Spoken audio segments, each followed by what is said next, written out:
What if I told you a student could fail because of a zero, lose points for turning in quality work late, or drop their grade over something like a crossword puzzle, even when they actually understand the content?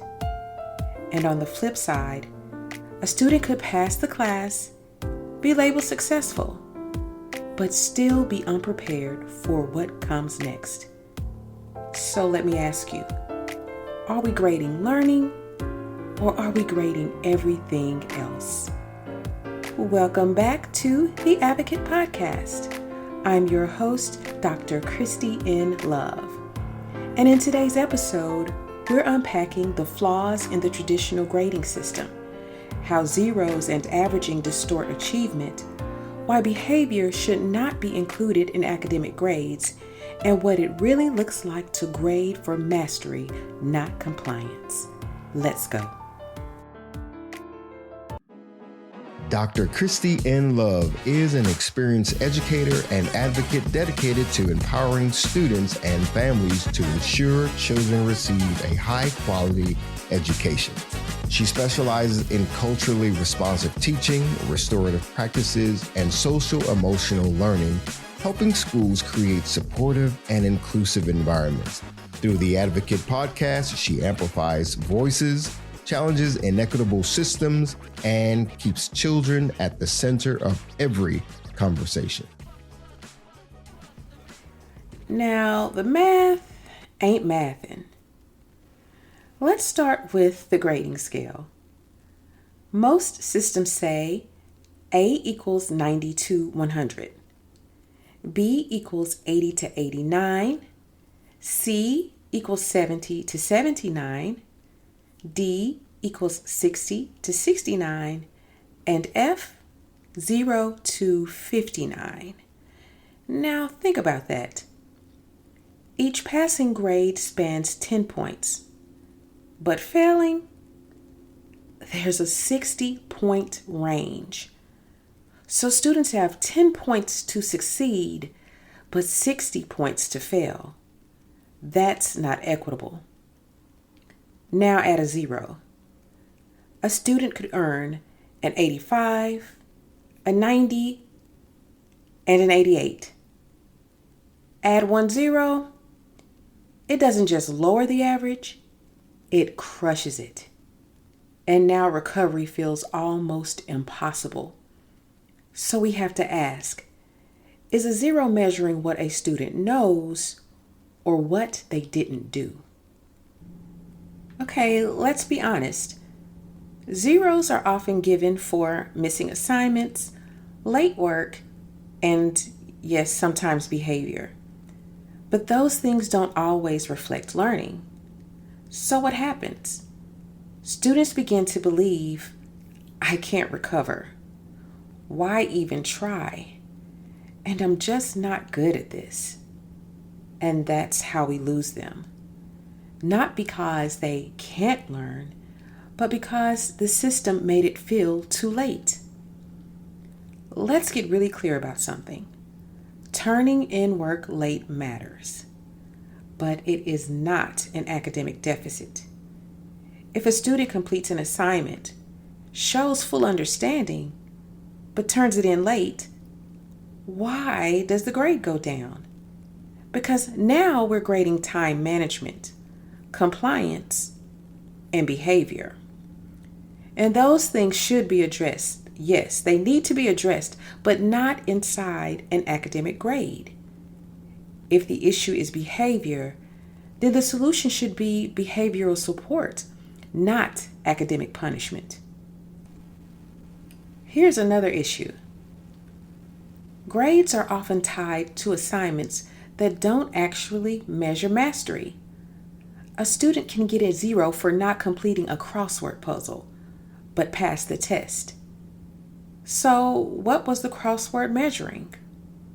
Or this, my son had to memorize a Mark Antony speech for a test grade.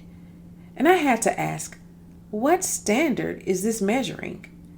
Because if a student struggles with memorization, has anxiety, or learns differently, Now their grade drops, not because they don't understand the content, but because of how it was measured.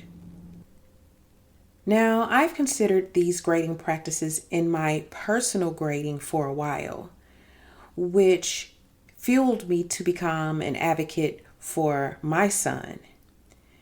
And I have the perfect example. Michael received a 60 or 70 on a quiz.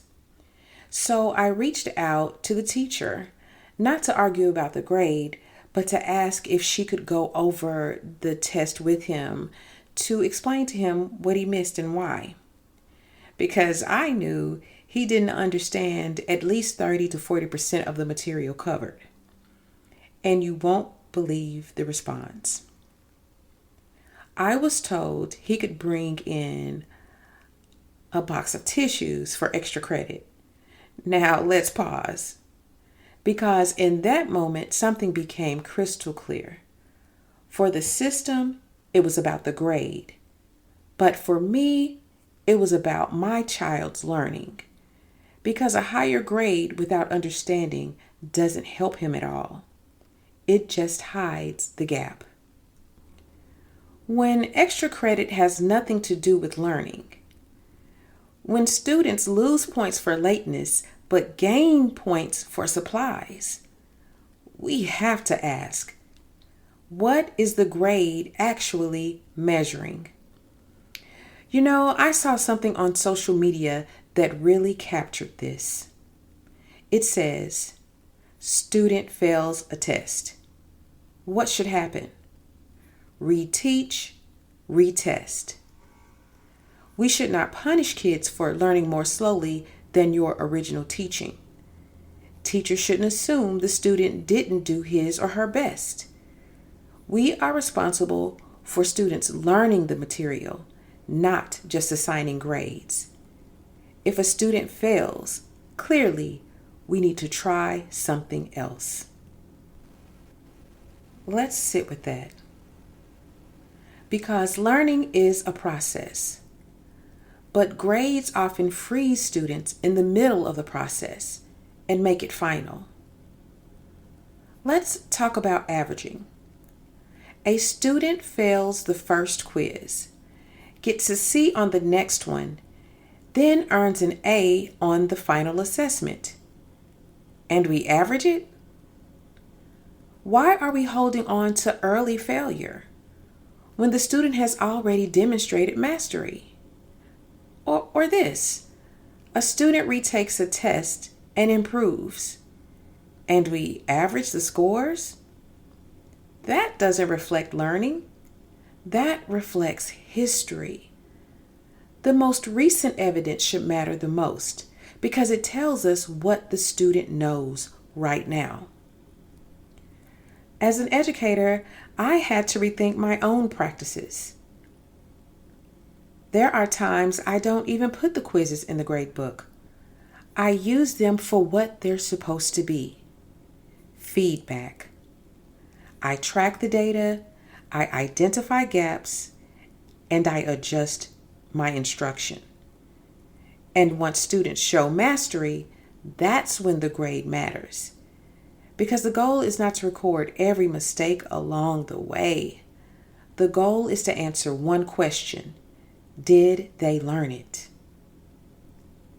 But let's also talk about the other side of this. Because it's not just about students being unfairly failed. Sometimes students are being passed along. Not because they've mastered the standard, but because they're compliant. They turn in work on time, and they're just good kids. And on the surface, that looks like success, but in reality, they may not be receiving the rigor they need. They may not be prepared for the next level, and they may walk into college or careers thinking they're ready and realize they're not. So now we have two problems: students failing who could succeed and students passing who aren't truly prepared. And both come from the same issue: grades that don't accurately reflect learning. When we tie grades to compliance, behavior, speed, or irrelevant tasks, we create systems where students are misrepresented. Some are held back unfairly. What if that one grade drops their average just enough to impact something bigger? A scholarship, an opportunity, or even their future? Now, this isn't just about a grade, it's about access. And on the other hand, others are pushed forward unprepared, and neither is equity. So I'll leave you with this.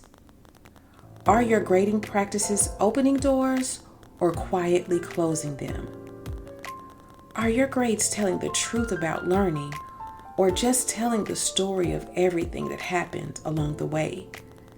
Because those are not the same thing, and one of them can change a child's future. If this episode challenged your thinking, share it with an educator or parent, and ask yourself, what do my grades actually measure? Let's continue advocating for practices that prioritize learning over points. Thank you for joining me on the Advocate Podcast.